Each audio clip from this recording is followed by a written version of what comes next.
Hello everyone and welcome to this section on Python data types. So in this section, we are going to learn about various data types available in Python. So first, we are going to cover Booleans, and as always, I try to include many challenges along the way. So I'm going to ask you guys to please go ahead, pause the video, and attempt to solve the mini challenge on your own.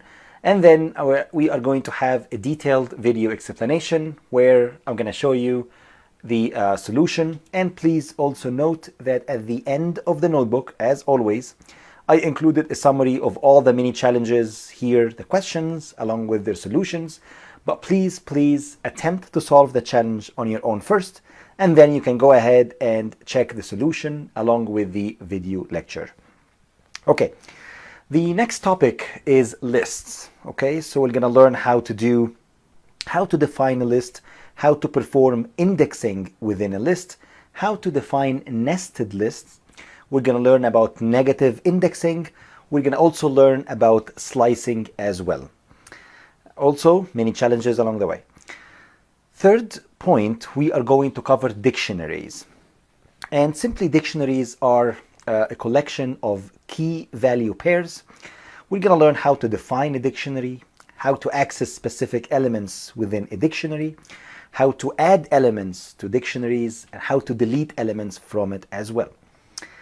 Afterwards, we are going to cover strings. And string is simply a sequence of characters. And we're going to learn how to define strings, how to split strings, how to access elements within a string, and also many challenges along the way. And in section 5, we are going to cover tuples. And tuples are simply a sequence of immutable Python objects. Don't worry about it. I'm going to show you guys all that in great details. We're going to learn also how to access elements within a tuple, how to perform tuple slicing as well. And then in part 6, we are going to cover sets.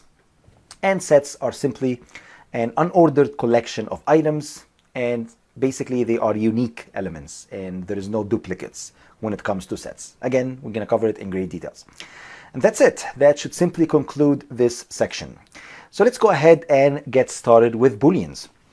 Okay, so Boolean values can be represented as one of two constant objects. Simply, they are either false or true, zeros or ones. And this is basically, I would say, the primitive language for any computer. It is just a bunch of zeros and ones. So what you guys see on the screen, all the text data, all the audio data, everything is just digital information. And all of that is just zeros and ones where we can interpret them in a certain way or form. So let's go ahead and check out some of the, what we call it, constant objects within Python. So for example, I can go ahead and say true. And you will notice that if you press Shift Enter, it will tell you that this is essentially true. Okay, so true indicates 1, all right? So that means, for example, if we have a condition and that condition has been satisfied, then the feedback will be true. Also, I can have another, we call it like constant objects, we can call it false. And if you guys notice that once you write that, F has to be uppercase and T here has to be uppercase. And you will find that the word right now becomes blue, indicating that it is a constant unique word. So here indicating it's false. Okay, so let's go ahead and show you guys what do I mean by that. Let's assume that I have two stocks. And let's assume that I wanted to compare the price for these two stocks. So for example, I can do the following. I can say stock underscore 1 underscore price. This is my first variable. And then the price of the first stock is, let's say, $100. Let's go ahead and define another stock. I'm going to call it stock 2 underscore price equals 2. And maybe the price is $200, for example. So what I could do right now, I can apply what we call it conditional statements. And we are going to cover conditional statements in great details in the next couple of modules. But let me show you just what do I mean by conditional statements. So for example, I can say print, and I can simply try to kind of compare the two stock prices. Think of this as kind of you're asking a question. Is the stock 1 price equals to stock2 price or not.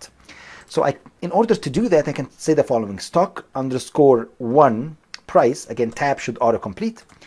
And to ask a question, to think of this kind of, you're asking, is stock1 price equals stock2 price? Again, tab should autocomplete. So basically right now, all what I'm doing is I'm going to say, okay, I defined two variables.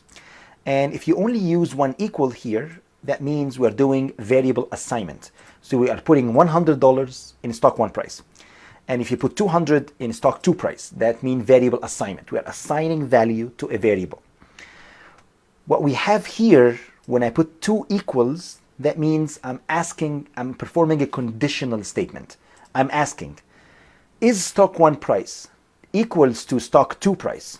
And the answer is, well, no. The answer is false. Why? Because this has 100 and this has $200. So if you go ahead and press Shift Enter, that's what you get. You get the answer is false. And basically the feedback that we received is simply a Boolean format, okay? Which is essentially just an answer that has 0 or 1, true or false. Maybe let's go ahead and say 200 and 200. So what do you guys expect? If I say 200 and 200, and if you press Shift Enter, I'm asking, is stock1 price equals to stock2 price? Well, the answer is yes, and that's why the feedback here was true. Okay, all right. So let's go ahead, and I want you guys to go through this mini challenge. And without running this code cell, I want you guys to tell me, what will this code generate? So I defined stock1 price, stock2 price, and here I wanted to print out, is stock1 price less than stock2 price? And here I want to also print out stock1 price equals to stock2 price or not. Okay?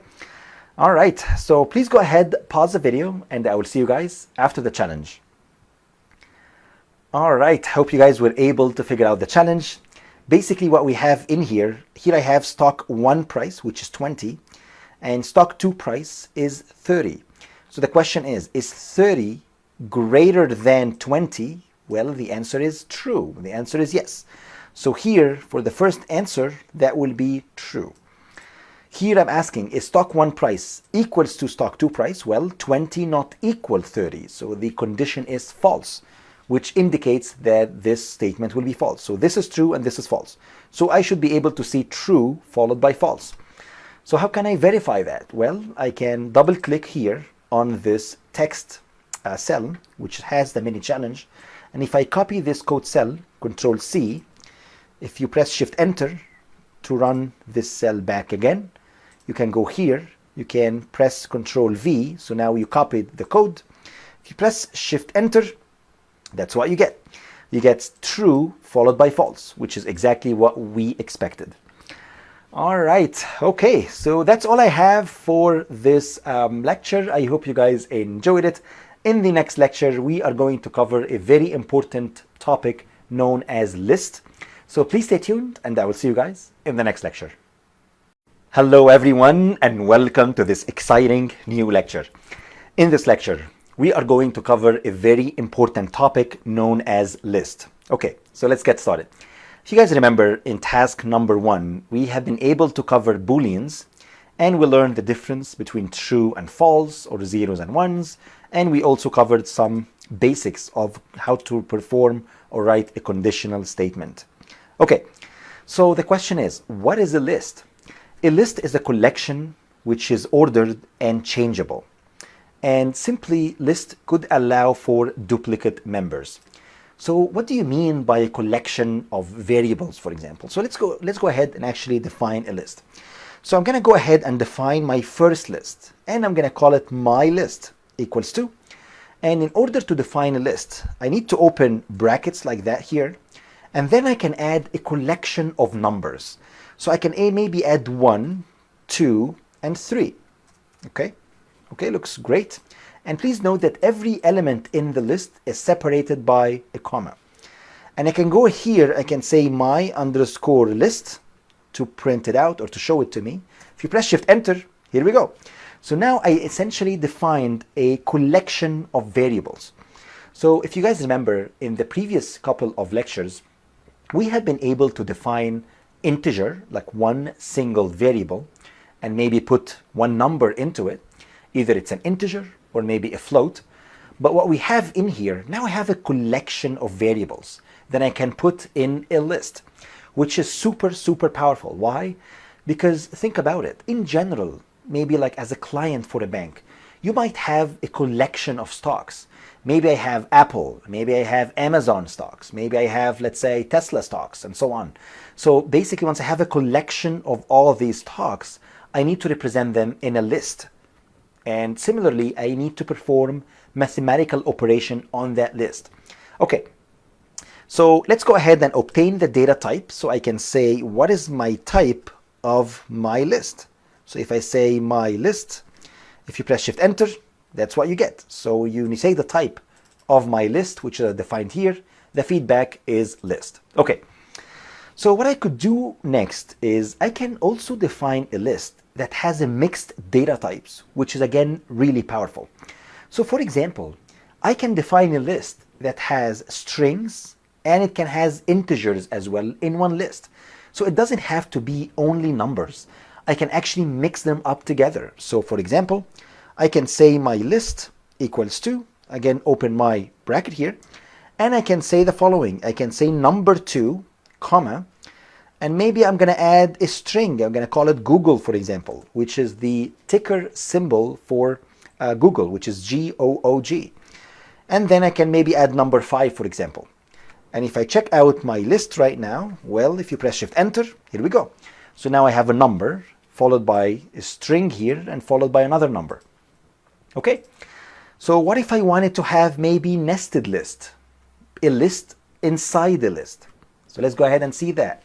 So I'm going to say my underscore list equals to, and I'm going to create a list here, and then the list will contain Google, for example, and then it might contain another list. So now I'm going to open another bracket. I know it sounds a little bit confusing, but now I have a bigger list, and within that bigger list, I have 2 items, one here, and here I have another list, maybe that has 3, 6, and 7.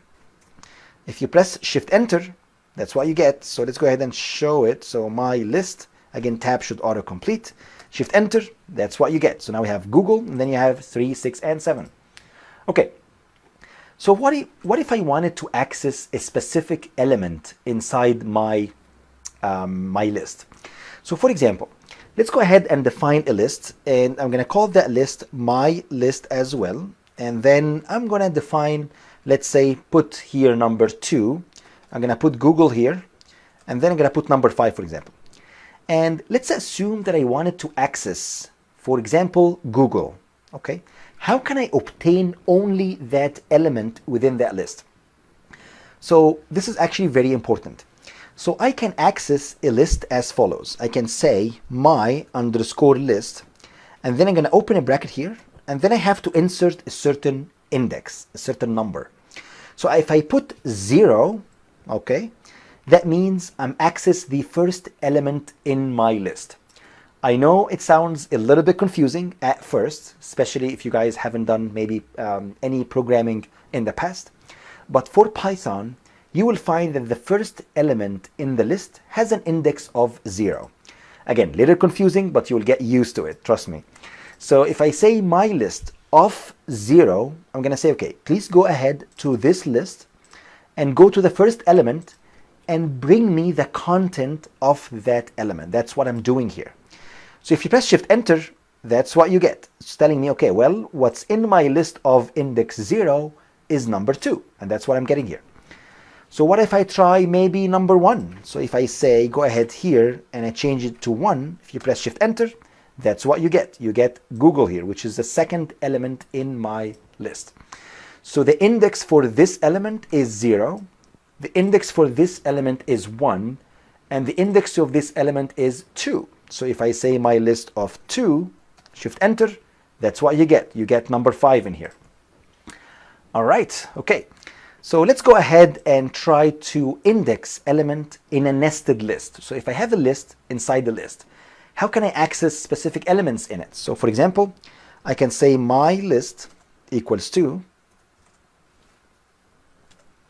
and I can define the following list. I can say Google, comma, And then I can add here another list. I'm going to call it 3, 6, and 7.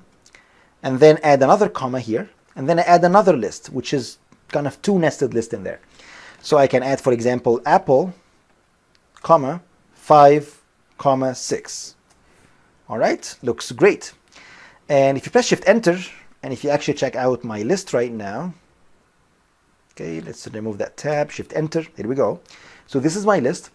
So let's say I wanted to access, for example, apple. I want to access this element. How can I do this? Okay, so let's get started.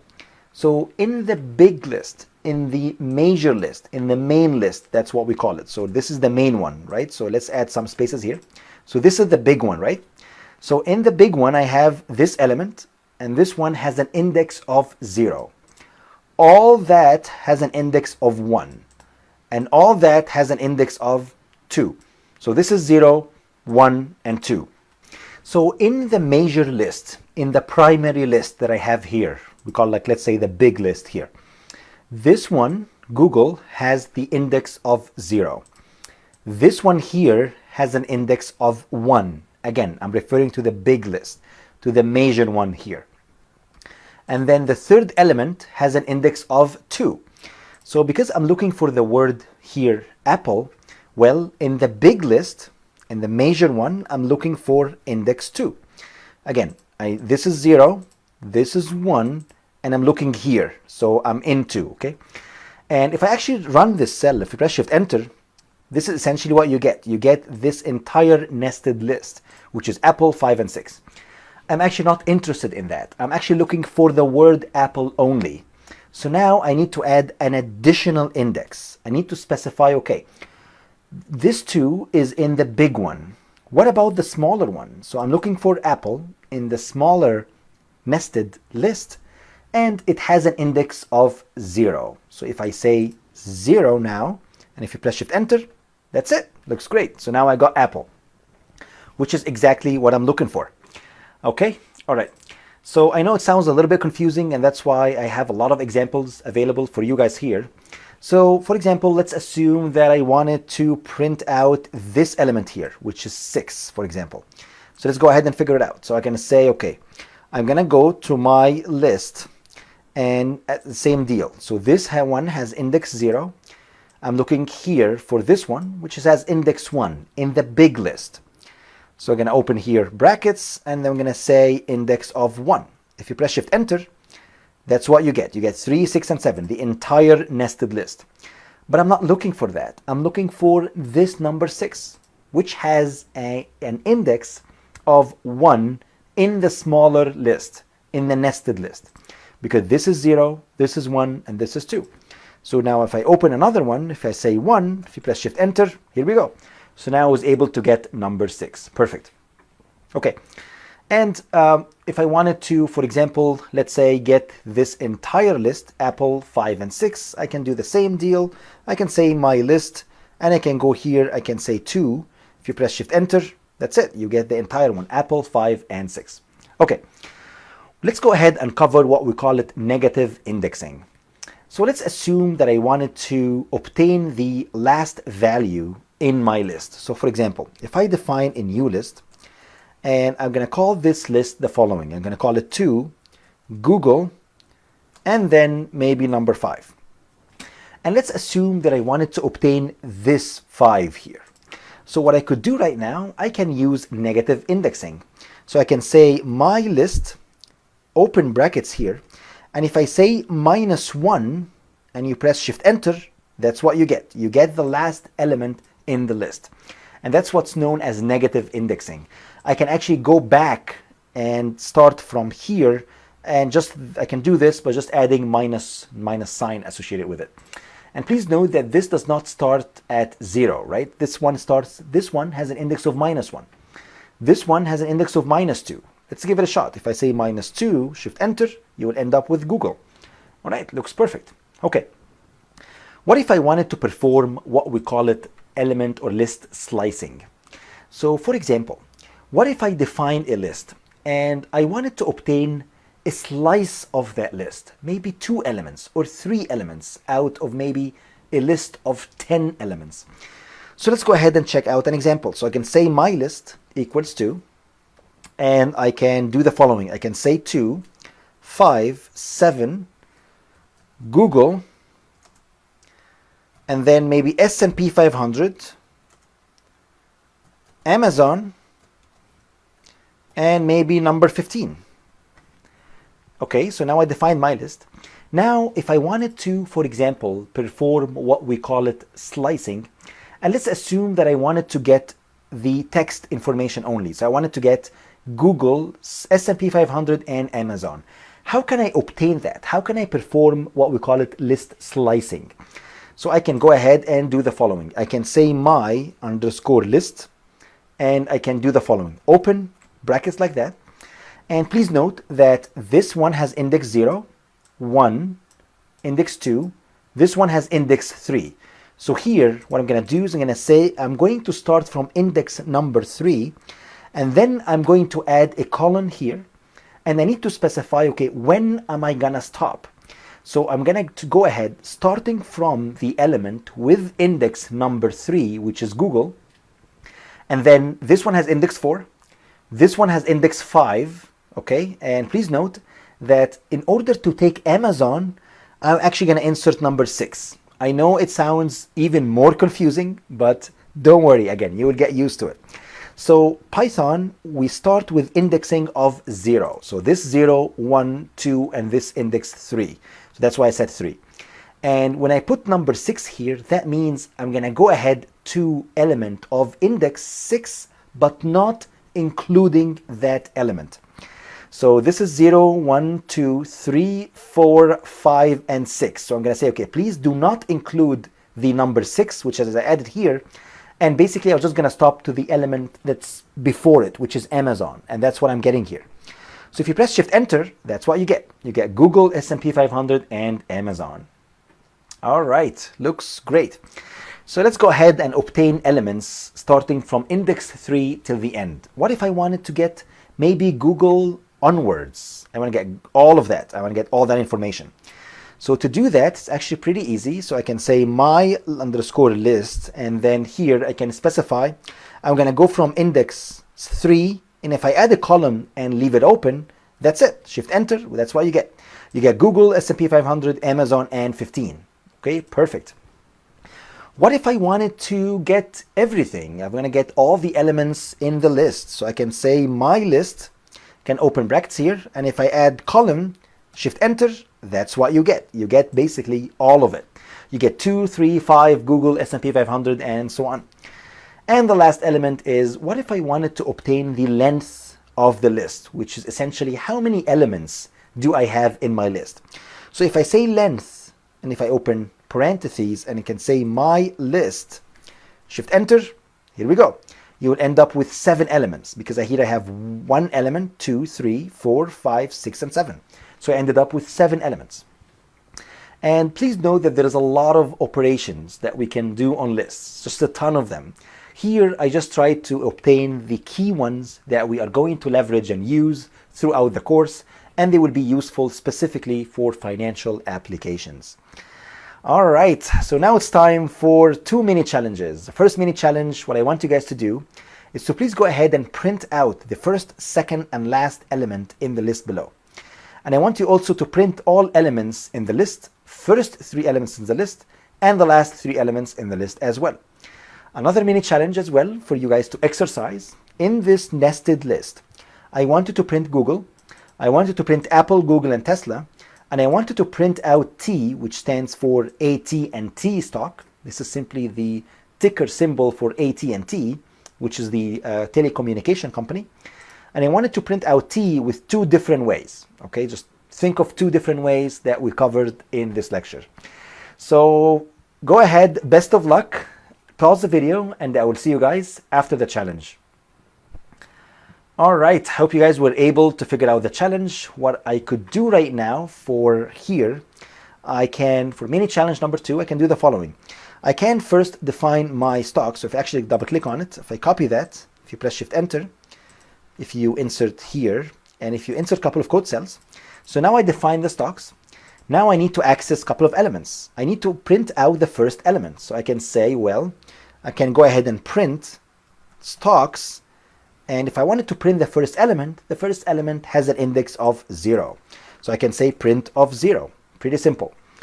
Next, I wanted to print the second element. Well, the second element, Tesla, has an index of 1. So this is 0, this is index of 1. So I can copy that, paste it here, and I can say 1. Oops, 1. And the last one is I wanted to print out the last element in the list below.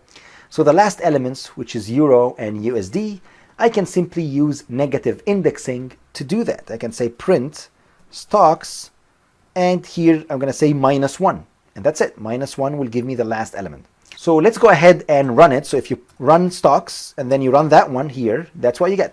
You get Google, you get Tesla, and you get Euro USD. Perfect. Okay. So let's go ahead and do the second part of the mini challenge, which is essentially I wanted to print all elements in the list. So to do that, I can say print out stocks, and I want to print them all. Just column will indicate all. I want to print the first 3 elements in the list, so I can say print stocks, and now I wanted to print out the first 3 elements. So this one has an index of 0, so I'm going to say 0, 1, 2, okay, and because here if I put 2, I will not gonna include Apple. So I need to put 3, so I will not gonna include AT&T, and I will only include Google, Tesla, and Apple. And that's why I'm gonna come here and say, okay, I need from 0 up to and including, not including 3. Okay, looks great. And I wanted to print out the last element, so I'm gonna say stocks. And now I'm going to say, okay, this is 0, 1, 2, 3, and 4. So I'm going to say 4 onwards, 4 and everything. So I'm going to say 4 and everything. Shift Enter. Here we go. So now I was able to obtain all the elements, the first 3 elements, and the last 3 elements. Looks great. Let's go ahead and cover mini challenge number 3. So here I wanted to print out Google, Apple, Google, Tesla, and print AT&T with 2 different ways. So let's go ahead and copy the list. So I'm going to copy it. Okay, insert code cells here, and then paste it here. So this is my original list. Looks great. Next, I wanted to print out Google. To print out Google, I need to go to my list, and now I need let's go ahead and write it again, my list. And now I need to go ahead and print out the Google here, which is what I have here. So this has index 0 in the large list. All of that has index 1 in the large list, so that's good. So now I need to write 1 here. And then I need to add another indexing for the smaller list. So this has index 0, this has index 1. So if I write 1 here, Shift Enter, here we go, end up with Google, perfect. Next, I wanted to print out Apple, Google, and Tesla, which is what all of that here, which is the nested list. So let's go ahead and add a couple of code cells. I can say my list, and here I can say, well, I need 1. Of 1 will get me everything here. This is 0, all of that is 1, and that's exactly what I'm looking for. And the last part is print T with 2 different ways. So the first way is I can go with the regular normal indexing. I can say this is 0, all of that is 1, this is 2, and this is 3. So I can say my list of index 3. That's one way. That would return back T. Another way of looking at it is, well, negative indexing. I can say I need to go to my list, but I'm going to get with -1. Shift Enter would get the same deal, which is T as well. Please note that you can also add print operation before any of those. So you can say print, for example, and print it out. And if you press Shift Enter, you will essentially get the same answer without the quotation mark, essentially. All right.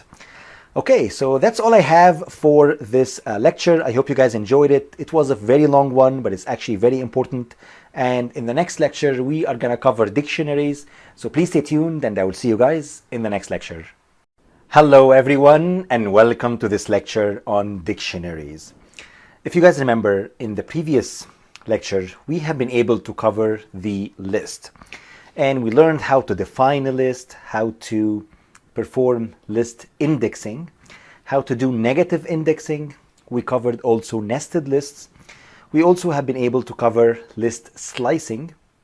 and how to obtain the length of the list as well. Okay, so let's go ahead and cover another data type, which is known as a dictionary. So a dictionary consists of a collection of what we call it key value pairs. And basically this is what the dictionary looks like. You create curly braces, as you guys can see here, and then you add what we call it key one, value one, and that's what we call it key value pair. And then we have maybe another key value pair and another key value pair as well. And each key value pair maps the key to its corresponding value. So for example, this key is mapped to this specific value. So 1 and 1, and then here 2 and 2, 3 and 3, and so on. And keys are unique within a dictionary, while values may not be. And simply put, you can access elements in the list here. If you guys remember when we defined the list, you can access any element with their specific index, with their specific position in the list.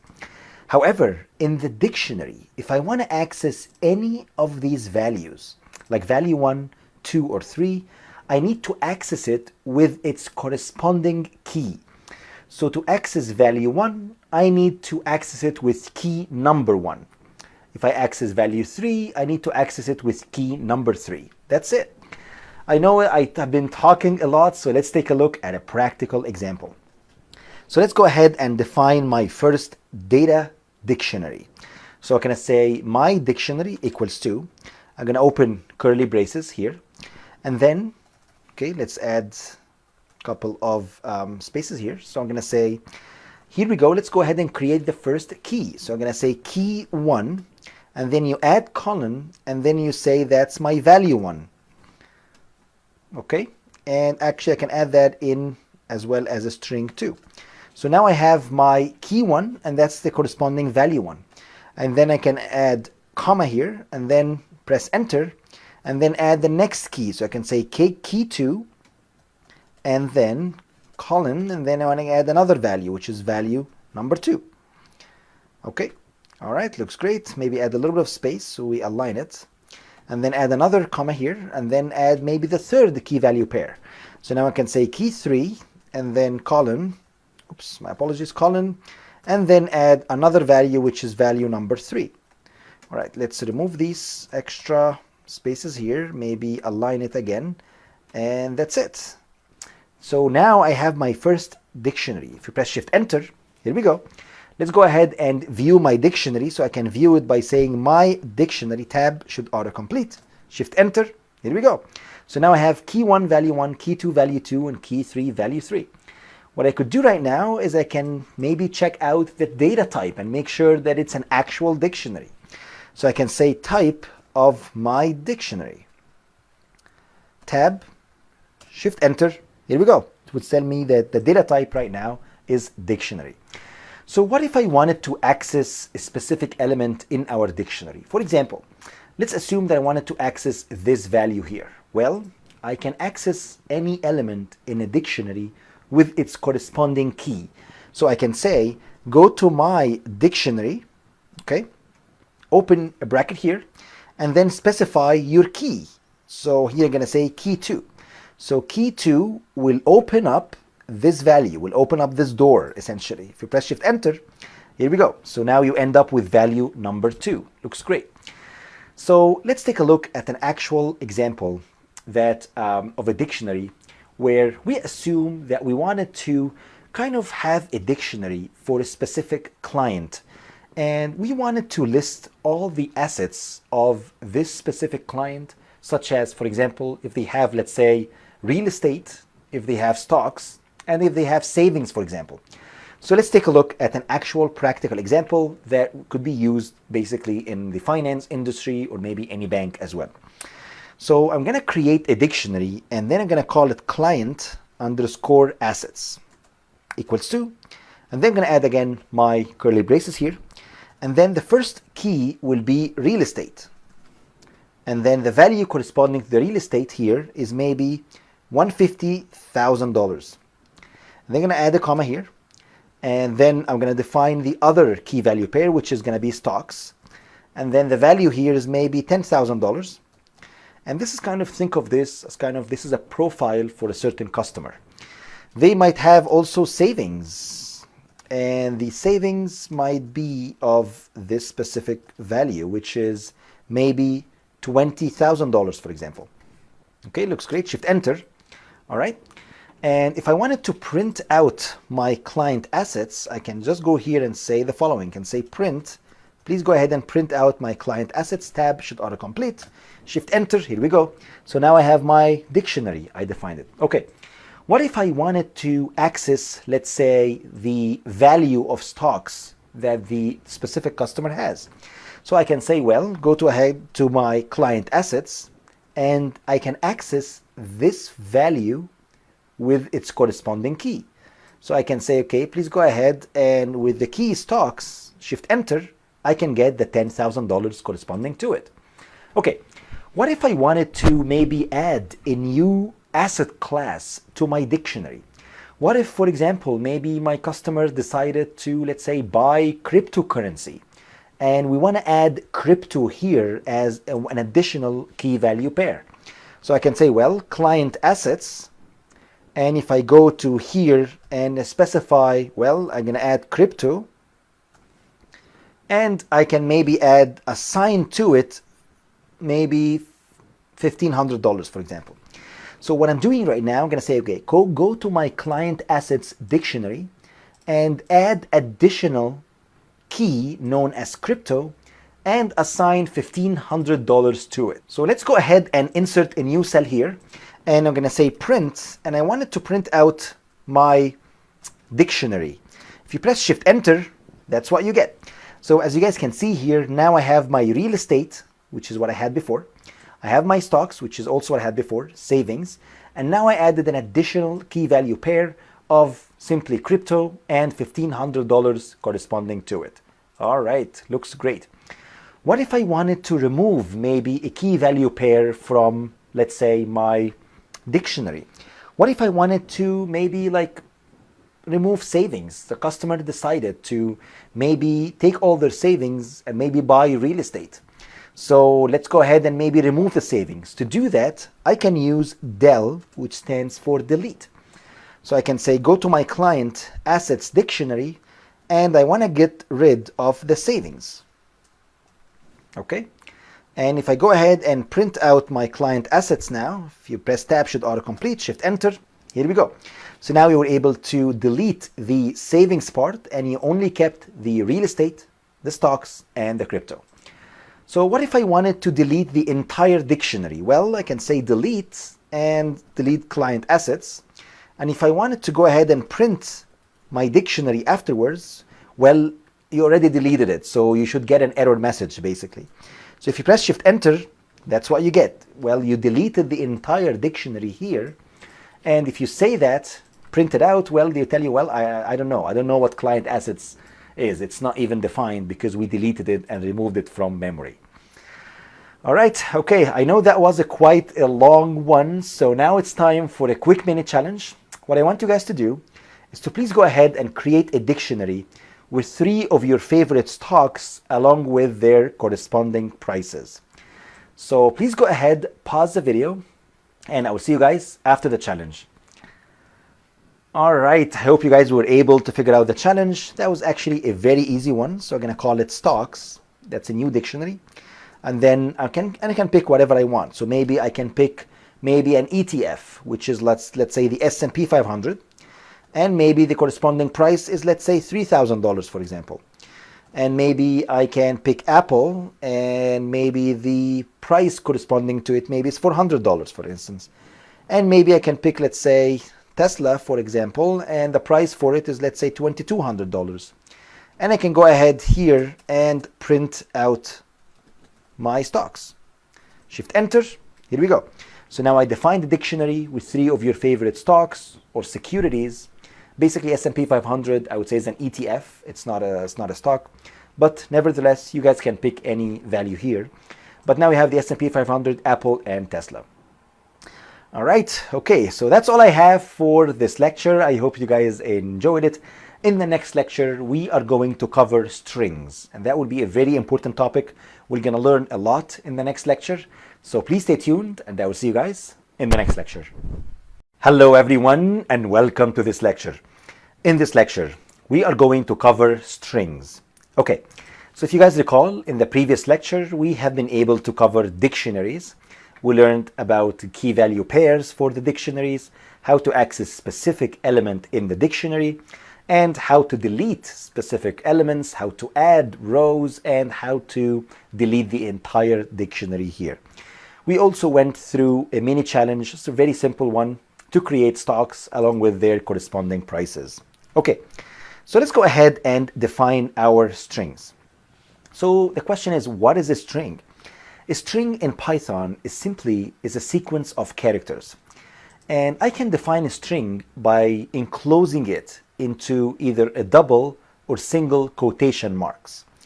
So let's go ahead and cover my first string. So I'm going to call it my string equals to.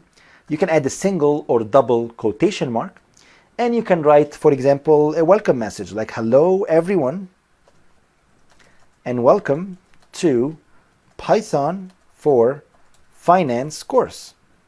Okay, if you check out my string right now, if you press Shift Enter, here we go.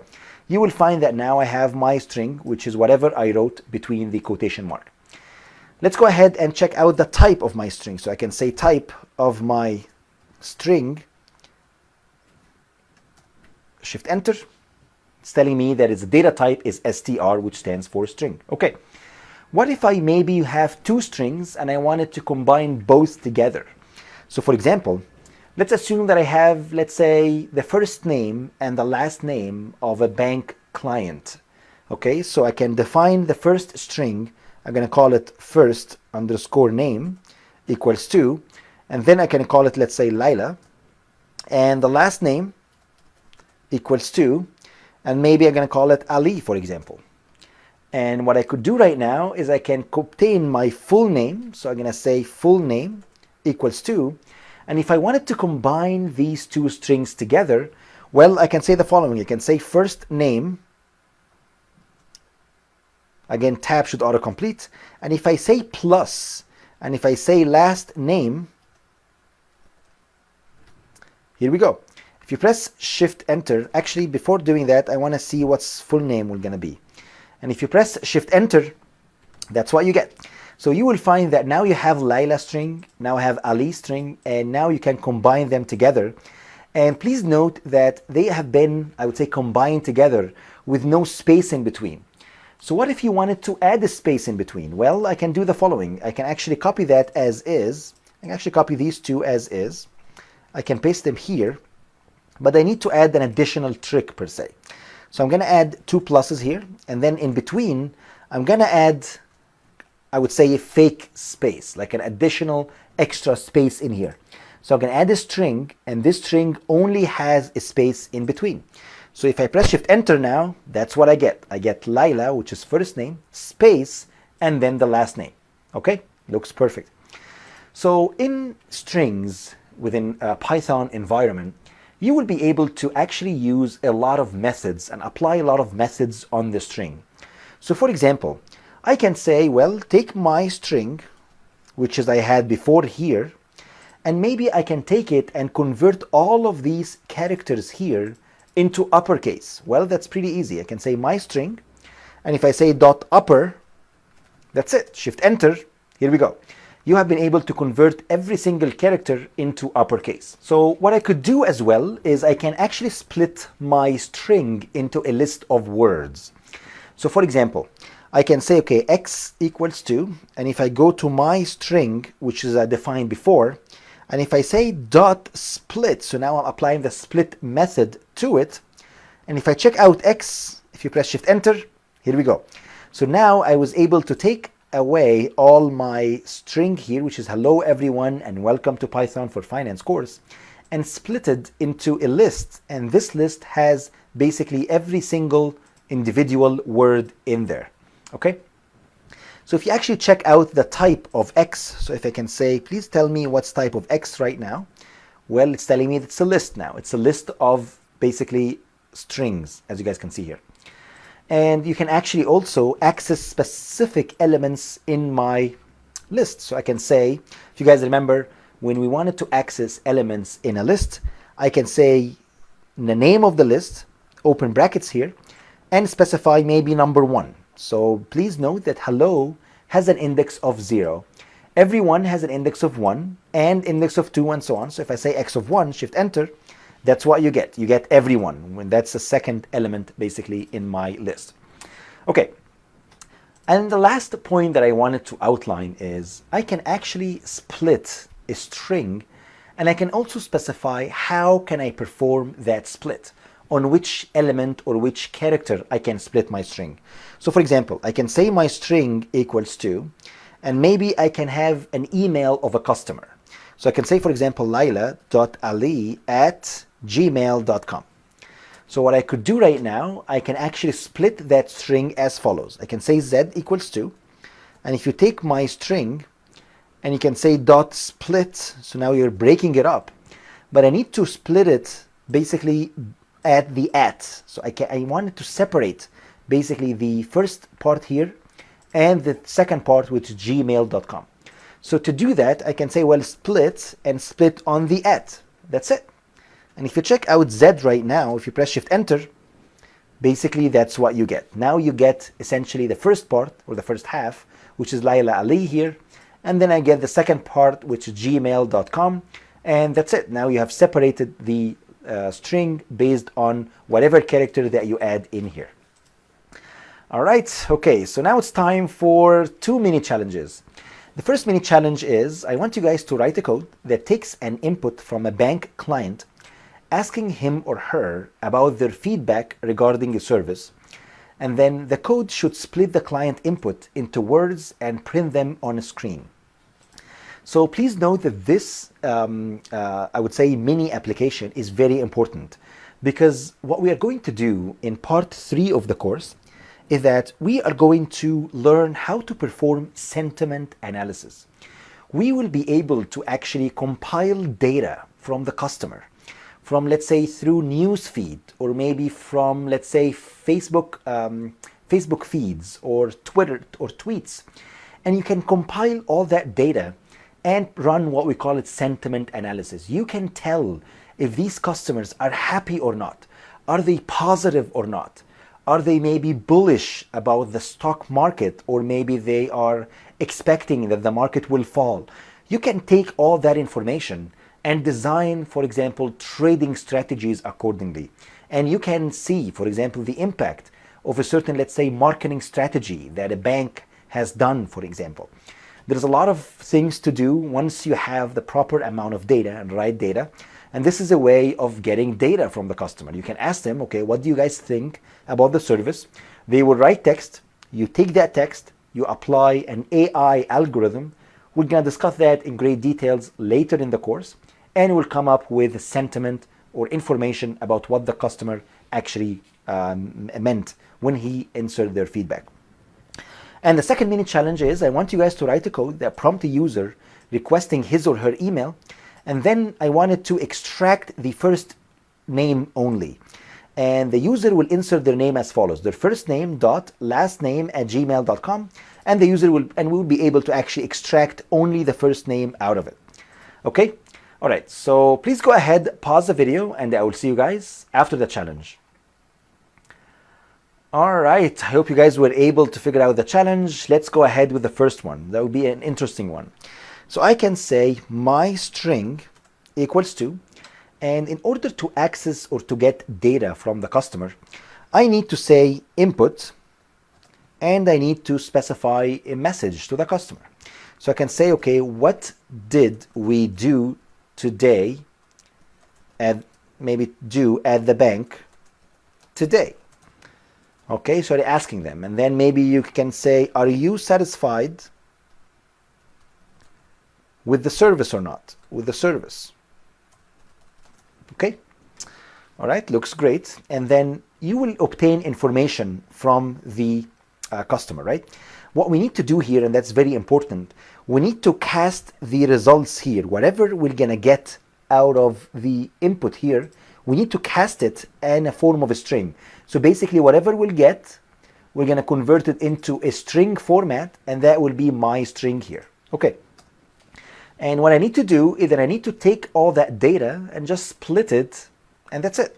So I can say my words equals to, if I take my string and I can say dot split, and now I need to split it based on the space. So anything between spaces here, so that space will be a split, split, split, and so on.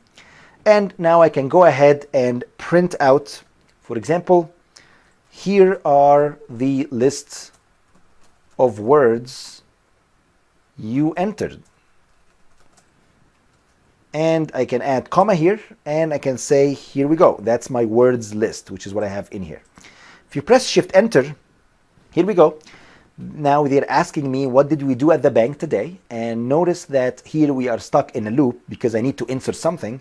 So say, for example, I am super happy about the service. Okay, you guys exceeded my expectations. Okay, if you press enter, here we go. So you will find that basically the loop is gone, and now we have, here are the list of words you entered, and now I have, I am super happy about the service, you guys exceeded my expectations. That's amazing. So now I can actually have the list, I can take that data, and again, as I mentioned, leverage that data. Maybe the word happy will indicate positive sentiment, maybe like exceed my expectation, again, another positive sentiment, and so on. All right, looks great. Let's go ahead and cover the mini challenge number 6. I want you guys to write a code that prompts the user requesting his or her email address, and then you will be able to split that email address based on their first name and last name. So let's go ahead and do that. So I'm going to say my input underscore string equals to, you can say input, and you can say welcome to the bank, welcome to the bank. Please enter your email address. Okay, pretty straightforward. Okay, and what I could do right now is I need to take that input string and split it first based on the @. So if I split it based on the @, I will end up with the first name and then the last name, right? And then what I could do right now afterwards, I can take whatever I'm getting here and split based on the dot. And that's it. If I return the first element in my list, that would be my first name. So I can say my out underscore string equals to my input underscore string dot split, and I can split that based on the @. So if you actually press Shift Enter, let's go ahead and check it out. So now I can say, for example, let's say Laila dot Ali at, let's say, yahoo.com. If you press enter, and if you check out the output string right now, if you add code cell here and check out outstring, that's what you get. So now you were able to split that email into Laila Ali here and yahoo.com. Okay, that's great. But that's not the answer. I'm actually looking to take that and split it again based on the dot. So to do that, I need to add an additional line of code. So I can say, okay, and this is actually might be a little bit confusing. So now I'm going to say outstring equals to, and now I need to take this element here only. So this element, please note that this is a list. So now I need to access the first element in the list. And if you guys remember, list in Python starts with index of 0. So now I can say, okay, take my out underscore string of index 0 and take that. So when I say this out string of index 0, that means I'm talking about this one. And if I take it and split it again, but now it's based on the period or the dot, that's it. That's an even better sign. So now I can go ahead and check out my out string. If you press Shift Enter, and if you write, for example, let's say ryan.ahmad@yahoo.com, if you press enter, here we go. So now I was able to actually take Ryan and take Ahmad, which is perfect. Now I was able to split it further again. But that's not what I'm looking for. I'm only looking for the first name only. So now all what I'm looking for is I need this one of index 0. I can go ahead and actually print it out. So I can say print out string of 0. If you press Shift Enter, now I can insert, let's say, my first name, Ryan.ahmad at, let's say, yahoo.com, enter.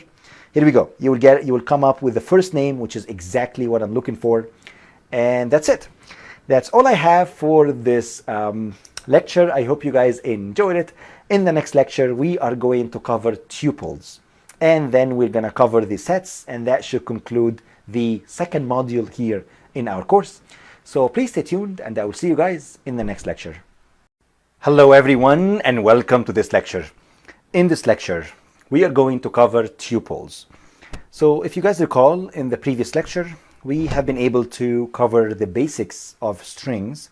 We learned how to obtain the data type of a string, and here we got str basically, which stands for string. We have been able to combine two strings together, apply some methods to it by splitting it up, by obtaining the uppercase for it. And we also have been able to go through a mini challenge where we split our data based on the space and based on the at as well, as you guys remember here for the email. Okay, so let's go ahead and cover the tuples. So the question is, what is tuple? A tuple is a sequence of immutable Python objects. Okay, so I know it sounds a little bit like, complicated, but it's actually super simple. So what the word immutable means is that you cannot actually change them. So simply put, once you define a tuple, that's it. You can't overwrite it. You can't write on top of it. And this is like different compared to a list, where in a list you can actually write into it. You can change it if you want. So tuples are sequences just like lists. Tuples cannot be changed unlike lists.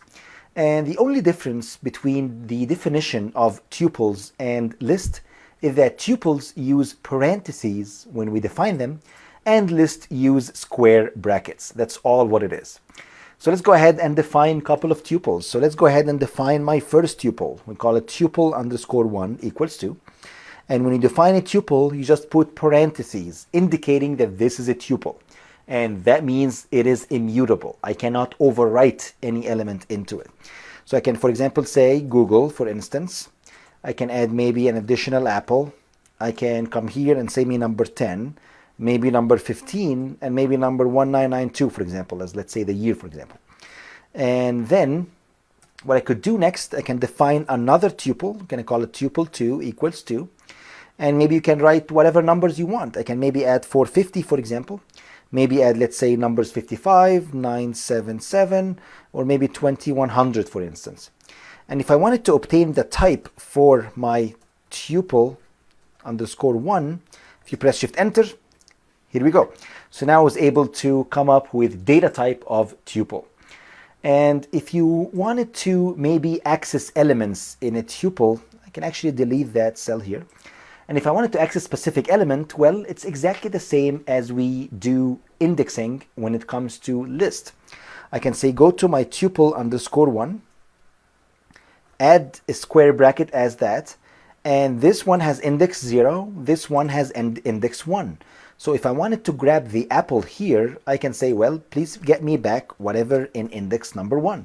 And that's what you get. You get apple.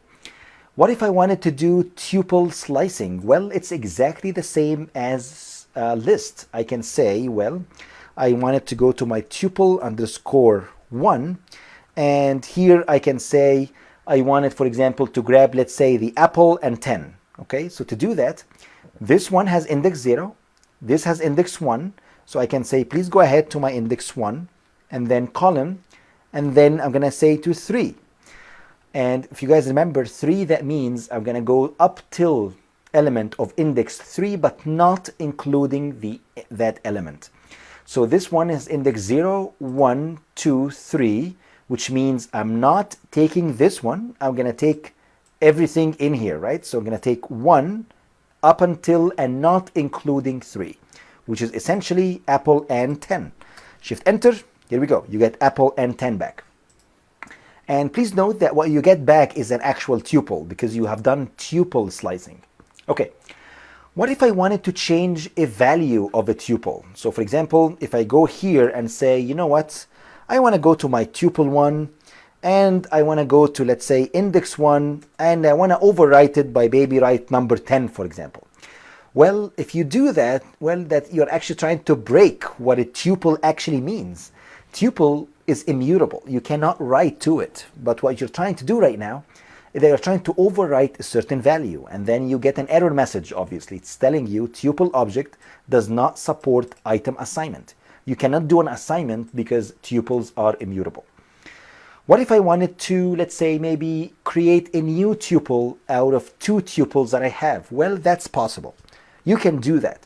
So I can create a new tuple. I can call it tuple 3 underscore 3 equals 2.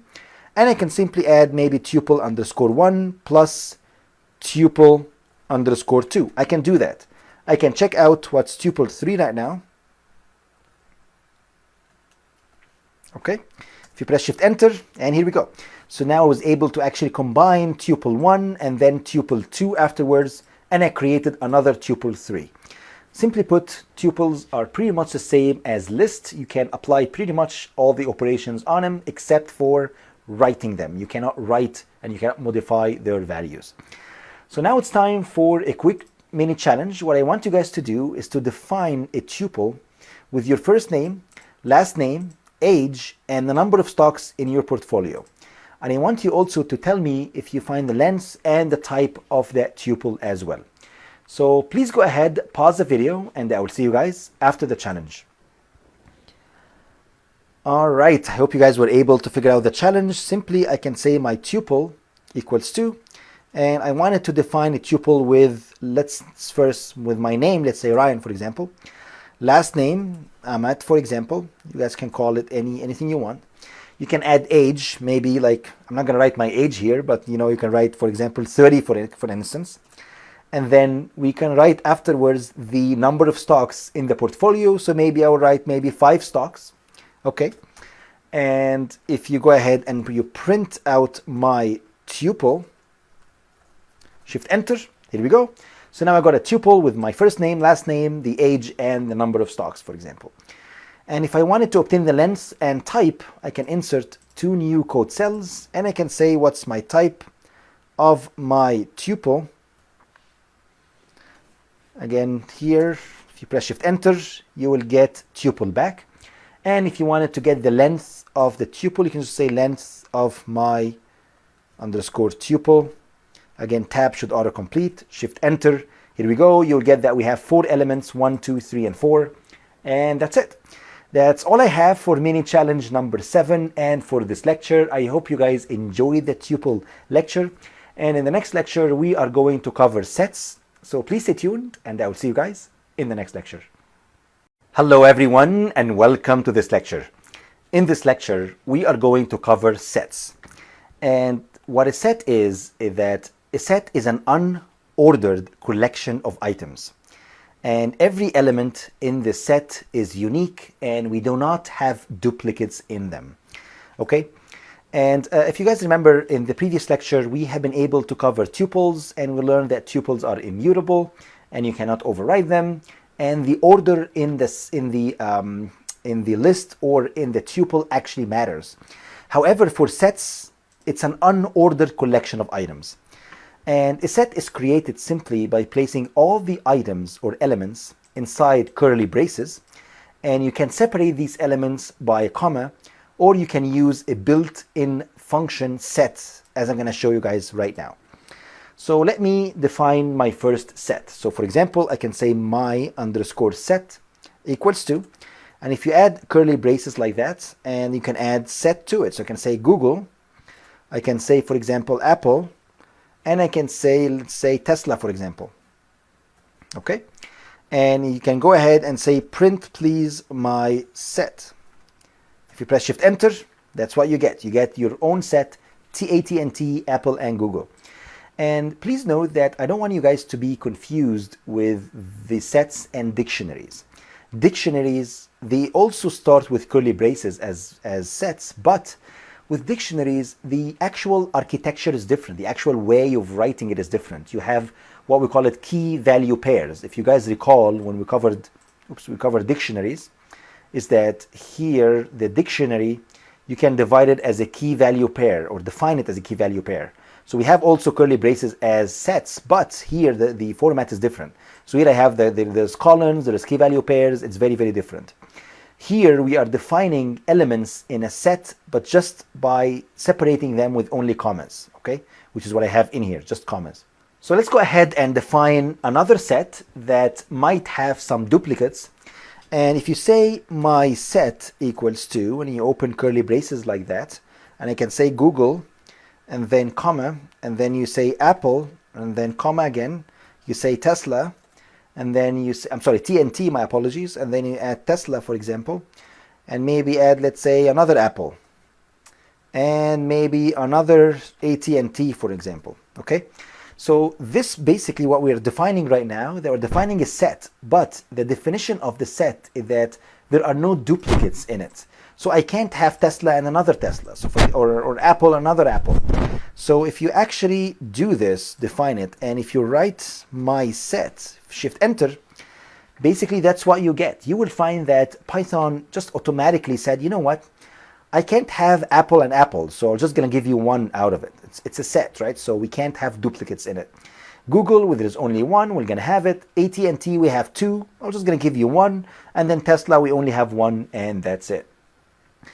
All right, okay, so that's all I have for this lecture. And now it's time for a very brief, quick mini challenge. I want you guys to go ahead, and here I defined a list, okay? And I want you to remove duplicates from that list.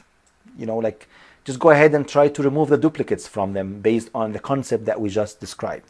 So maybe you need to do a little bit of Google search, but give it a shot. So please go ahead, pause the video, and I will see you guys after the challenge. All right, hope you guys were able to figure out the challenge. I can simply go here, double click on that, copy that list, okay, and you can go here, paste it here. And in order to remove the duplicates, if I just convert that list here into a set and then go back into a list, well, you're good. That's it. That's exactly what I'm looking for. So I can simply say, okay, please take my list and I want to change it or cast it into a set. So now I converted it into a set. So now I have only unique elements, right? And now I can take that and convert it back into a list. And that's it. That would be my new list. I can call this, for example, out underscore list. And I can go ahead here and say, well, I can go ahead and print out my out underscore list. Shift enter, and here we go. So now I was able to simply get rid of duplicates, such as AT&T. I used to have two, now I only have one. So you will also notice that here, this is kind of tricky, you know, like this is APPL, this is AAPL. So these are different, right? So that's why we kept both of them. But here we have number 5 and number 5. We only kept one of them, and that's it. And that's all I have for this lecture. I hope you guys enjoyed it. Let's recap what we have done in this section. First, we covered various data types within Python. So first we covered Booleans. We also covered lists. Then we have been able to cover afterwards dictionaries. We then have been able to cover strings. Afterwards, we have covered tuples. And finally, we have covered sets. All right, okay, so that's all I have for this lecture. I hope you guys enjoyed it and see you in future lectures.